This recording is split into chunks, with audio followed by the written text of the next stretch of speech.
तर आज माझ्यासोबत झाला एकदम डेंजरसवाला प्रँक आणि 2 मिनटासाठी खरंच मी घाबरले होते. कोणतं ते पुढे सांगतेस. पण आज मी लवकर उठले होते, मला जायचं होतं वॉकला. आजपासून एक नवीन सुरुवात करायची आहे हेल्दी लाईफस्टाईलसाठी, कारण शुगर वाढलेली आलेली आहे. इतकी वाढलेली नाही आहे, जरा मापातच आहे, पण तरीसुद्धा. नंतर वॉकला गेले आणि वॉकवरून आल्यानंतर मी चहा वगैरे घेतला.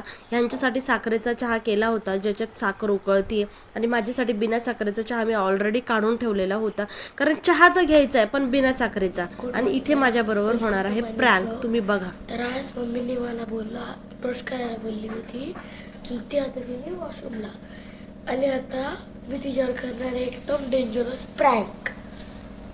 आता तुम्ही बघा की काय होतं ते.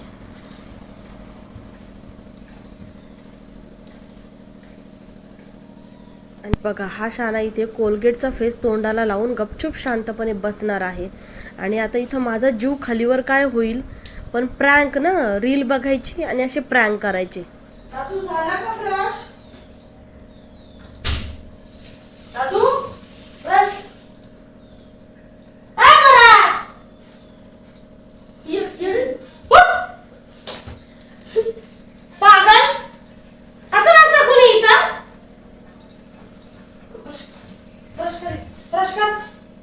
अशा प्रकारे त्याने माझ्यावर आणि नंतर त्याला थोडीशी चापट मारून मी त्याच्यावर. आमचा प्रँक आज झालेला होता आणि मला माहीत सुद्धा नव्हतं, कारण मी डेली व्लॉगसाठी कॅमेरा सेट करून ठेवलेलाच होता.